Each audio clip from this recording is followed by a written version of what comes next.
নবী করিম সাল্লাল্লাহু আলাইহি ওয়াসাল্লাম বলছেন, আনিন নবী সাল্লাল্লাহু আলাইহি ওয়াসাল্লাম قال لا تزول قدم ابن آدم يوم القيامة من عند ربه। নবী করিম সাল্লাল্লাহু আলাইহি ওয়াসাল্লাম বলছেন, কিয়ামতের দিন আল্লাহ রাব্বুল আলামিন তার প্রত্যেক বান্দাকে পাঁচটা প্রশ্ন করবে। যতক্ষণ পর্যন্ত বান্দা পাঁচটি প্রশ্নের জবাব দিতে না পারবে, এটা নামা, যতক্ষণ পর্যন্ত বান্দা পাঁচটি প্রশ্নের জবাব দিতে না পারবে ততক্ষণ পর্যন্ত এক কদম নাড়াচাড়া করার ক্ষমতা কারো থাকবে না। সুবহানাল্লাহ কোন? আমার বন্ধুগণ, এবার কোন তো দেখি কয়টা প্রশ্ন কিয়ামতের ময়দানে করা হবে? আরো জোরে বলতে হবে, কয়টা? পাঁচটি প্রশ্ন করা হবে। লা তাজুলু কদমা ইবনি আদম ইয়াউমাল কিয়ামাহ। সেই কিয়ামতের ময়দানে ওই পাঁচটি প্রশ্নের জবাব দেওয়া ছাড়া আল্লাহর কোন বান্দা এক কদম নাড়াচাড়া করতে পারবে না। স্টেট কার্ড আল্লাহর সামনে সোজা হয়ে দাঁড়ায় থাকতে হবে। এবার আপনাদেরকে প্রশ্ন করি, কিয়ামত হবে না এরকম কোন কথা কি আছে? আর কিয়ামত হবে এতে কোনো সন্দেহ আছে? কারো কি সন্দেহ আছে? অনেকে মনে মনে চিন্তা করে, আবার কিসের কিয়ামত? কিয়ামত মরে যাব, মরার পরে মাটির সঙ্গে মিশে যাব, আমার হাড় গোড়ে তো খুঁজে পাওয়া যাবে না, তাহলে আবার কিয়ামতের ময়দানে আল্লাহ কেমনে আমার জিন্দা করবে? কিসের আবার প্রশ্ন হবে? এরকম চিন্তা ভাবনাও কারো কারো আছে না নাই? আরো জোরে বলতে হবে, আছে না নাই? তাদেরকে বলছি যারা সন্দেহ করেন, আল্লাহ রাব্বুল আলামিন আপনাদেরকে শোনায়া দিচ্ছেন, আল্লাহু লা ইলাহা ইল্লা হুয়া লা ইয়াজমা'আন্নাকুম ইলা ইয়াউমিল কিয়ামাতি লা রাইবা ফীহি ওয়া মান আসদাকু মিনাল্লাহি হাদীসা। চিল্লায়ে পড়েন আল্লাহু আকবার। আমার বন্ধুগণ, আল্লাহ রাব্বুল আলামিন বলছেন, আল্লাহু লা ইলাহা ইল্লা হু, তিনি আল্লাহ যিনি ছাড়া আর কোনো ইলাহ নাই। লা ইয়াজমা'আন্নাকুম ইলা ইয়াউমিল কিয়ামাহ, কিয়ামতের দিন আল্লাহ রাব্বুল আলামিন দুনিয়ার সমস্ত মানুষদেরকে একটি ময়দানে একত্রে জামায়াত করবেন। লা রাইবা ফি, ভুল থাকা তো দূরের কথা, এতে কোনো সন্দেহ পর্যন্ত নাই। কথা কার? আরো জোরে বলেন, কথা কার? কোনো সন্দেহ নাই, কিয়ামত হবেই। কিয়ামতের ময়দানে দাঁড়াতে হবে, আর গোটা জীবনের হিসাব যিনি নেবেন তিনি কে?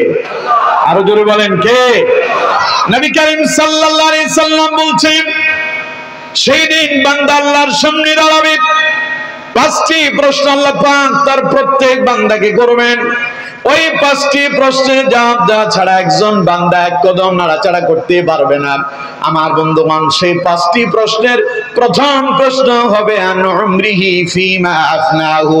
কিয়ামতের দিন আল্লাহ পাক বান্দাকে জিজ্ঞাসা করবেন, আমার বান্দারে, আমি যে তোমাকে একখান জীবন দিলাম, আমি যে তোমার হায়াত দিলাম 60, 70, 80 বছর, 100 বছর, আমি যে তোমার হায়াত দিয়েছি, এই গোটা জীবনটা কিভাবে অতিবাহিত করেছো, গোটা জীবনের হিসাব আমাকে তুমি দাও। দিতে পারবেন? কথা বলেন, দিতে পারবেন? গোটা জীবনের হিসাব দেওয়াটা আমাদের জন্য সহজ না কঠিন? সবাই বলতে হবে, সহজ না কঠিন? আমার বন্ধুগণ, এই যে আপনার বয়স কত? 56। 56 বছরের চাইতে বেশি বয়সের কোন মানুষ এখানে আছেন? দেখি তো, হাত উঠান।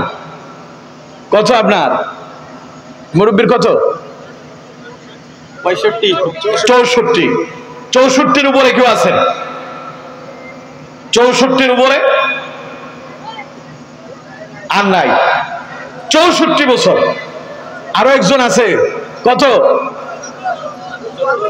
70, 75। মাশাআল্লাহ। 75 বছরের যে মানুষটা, ওনারা একটু দেখতে চাই, দেখি একটু দাঁড়ান তো। কষ্ট দিচ্ছি আর কি? জি আলহামদুলিল্লাহ, ঠিক আছে, ঠিক আছে। এবার আপনারা একটা প্রশ্ন করি, এই আমার দিকে আপনারা খেয়াল করেন, শুধু ওনাকে জিজ্ঞাসা করছি, আপনার 75 বছরের গোটা জীবনটা কিভাবে অতিবাহিত করছেন আপনার কাছে হিসাব আছে? নাই। আরেকজন বললেন 64 বছর। 64 বছর যার, আপনার কাছে 64 বছরের হিসাব আছে? আপনার কত? 56। হিসাব আছে? নাই। আমার মাত্র 34। দাড়ি অনেকগুলো পেকে গেল, মস্ত পাকছে, চুল 3 ভাগে 2 ভাগই পেকে গেছে, কিন্তু বয়স তেমন বেশি না, মাত্র 34 রানি। আমার যদি জিজ্ঞাসা করা হয় যে মাওলানা ইমামউদ্দিন মাসুম সাহেব, আপনি তো বড় বক্তা, আপনার গোটা জীবনের হিসাব একটু আপনি দেন তো, পারবো না। যিনার 75 বছর তিনিও পারবেন না, যিনি 64 বছর বললেন তার কাছেও হিসাব নাই, যিনি 56 বছর বললেন তার কাছেও তার গোটা জীবনের হিসাব নাই। অথচ আমার বন্ধুগণ, নবী করিম সাল্লাল্লাহু আলাইহি সাল্লাম বলছেন, আন উমরিহি ফিমা আফনাহু, কিয়ামতের দিন আল্লাহ আমাদের প্রত্যেকের থেকে গোটা জীবনের হিসাব তিনি চেয়ে বসবেন। এবার কোন তো দেখি হিসাব দেওয়াটা আমাদের জন্য সহজ হবে না কঠিন হবে? আপনি বলবেন হুজুর আমার জীবনের 50, 60, 70, 80 বছরের হিসাব যদি আমার কাছে নাই, কিন্তু আমি তো অন্তত 1 বছরের হিসাব দিতে পারবো। আজকে জানুয়ারির কত তারিখ? 30 তারিখ। 30 তারিখ। গত বছর 2024-এর 30, আর আজকে জানুয়ারি 2025-এর 30, টোটাল কত মাস হলো? 12 মাস। কয় বছর? এই 1 বছরের হিসাব একজন মানুষ দাঁড়ায় বলেন, হুজুর আপনি আমার গোটা জীবনের কথা বলছেন, আমি গোটা জীবনেরটা পারবো না, পেছনে যে 1 বছর রেখে আসছি ওই 1 বছরের হিসাব আমার কাছে আছে। আছেন কেউ? আচ্ছা তাইলে 1 বছর বাদ, 1 জানুয়ারি থেকে আজকের 30 জানুয়ারি, 30 দিন, যদিও এই মাসটা 31 হয়, জানুয়ারি মাস কতদিন? 31 দিনে হয়। তো সুতরাং 30 দিনের কথাই বলি, 30 দিনের সাধারণত 1 মাস হয়। এই 1 মাসের হিসাব হুজুর আমার কাছে 1 বছরের নাই, কিন্তু 1 মাসের হিসাব দিতে পারবো, এরকম কেউ এখানে আছেন? নাই। আজকে কি বার? বৃহস্পতিবার গেল, মানে শুক্রবার রানিং হয়েছে। সন্ধ্যার পর থেকে শুক্রবার শুরু হয়েছে, গত শুক্রবার থেকে আজকের শুক্রবার পর্যন্ত, অথবা আজকের বৃহস্পতিবার পর্যন্ত, এই 1 সপ্তাহ, এই 1 সপ্তাহ, গোটা 1 সপ্তাহের হিসাব হুজুর আমি কতটা ভালো কাজ করছি, কতটা মন্দ কাজ করছি, কোথায় কতটুকু সময় আল্লাহর জন্য ব্যয় করেছি, কতটুকু সময় দুনিয়ার জন্য ব্যয় করছি, আমার কাছে হিসাব আছে। আমি 1 সপ্তাহের হিসাব দিতে পারবো? পারবেন এরকম কেউ? তাহলে 1 সপ্তাহও নাই। 24 ঘন্টায় কয়দিন হয়? ওই 1 দিনের হিসাব আছে? আমার জিজ্ঞাসা করলে আমিও দিতে পারবো না। আমার বন্ধুগণ, অথচ নবী করিম সাল্লাল্লাহু আলাইহি সাল্লাম বলছেন, আন উমরিহি ফিমা আফনাহু, কিয়ামতের দিন আল্লাহ গোটা জীবনের হিসাব আপনার কাছ থেকে আদায় করবেন। কিন্তু আপনি এখন 1 দিনের হিসাব দিতে পারেন না, 1 সপ্তাহের হিসাব দিতে পারলেন না, 1 মাসের হিসাব আপনার কাছে নাই।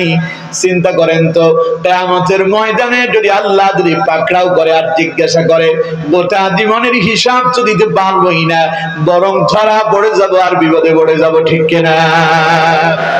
এই জন্য আমার বন্ধুগণ, নবীদের ভিতরে যিনি শ্রেষ্ঠ নবী, সাইয়্যিদুল মুরসালিন, খাতামুন নবিয়্যিন, নবী আরবি জনাব মুহাম্মদুর রাসূলুল্লাহ সাল্লাল্লাহু আলাইহি সাল্লাম, সেই নবী পর্যন্ত সারা জীবন ভর আল্লাহর দরবারে কেঁদেছেন আর দোয়া করেছেন, আল্লাহুম্মা হাসিবনি হিসাবান ইয়াসীরা।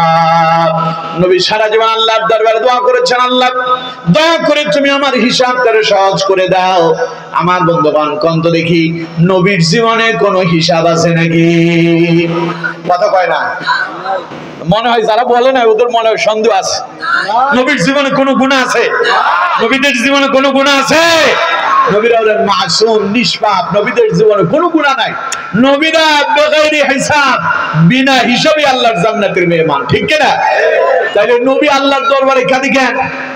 আল্লাহ আমার হিসাবটা সহজ করে দাও। নবীর তো কোনো হিসাবই নাই। আমার বন্ধুগণ, তার মানে বোঝা যায় কিয়ামতের ময়দান কত কঠিন হবে।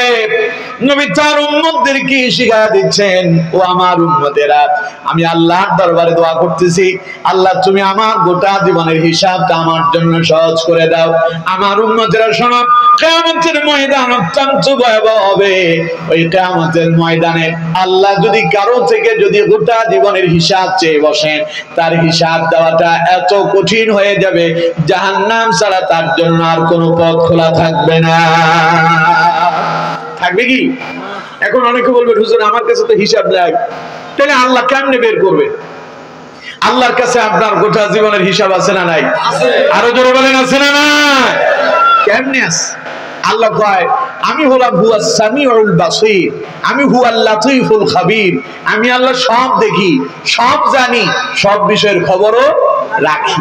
এরপরেও আল্লাহ পাক বলছেন, বান্দা তুমি কোথায় যাও, কি করো, দিনের আলোতে কি করো, রাতের আধারে কি করো, দরজা খুলে কি করো, দরজা বন্ধ করে কি করো, একাকী আর গোপনে কি করো, সব বিষয় পর্যবেক্ষণ করার জন্য তোমার পেছনে আমি দুইজন প্রহরী নিযুক্ত করে দিয়েছি।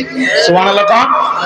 কোরআনুল কারীমে আল্লাহ রাব্বুল আলামিন বলছেন, ওয়া ইন্না আলাইকুম লাহাফিযিন কিরামান কাতিবিন ইয়ালামুনা মা তাফআলুন।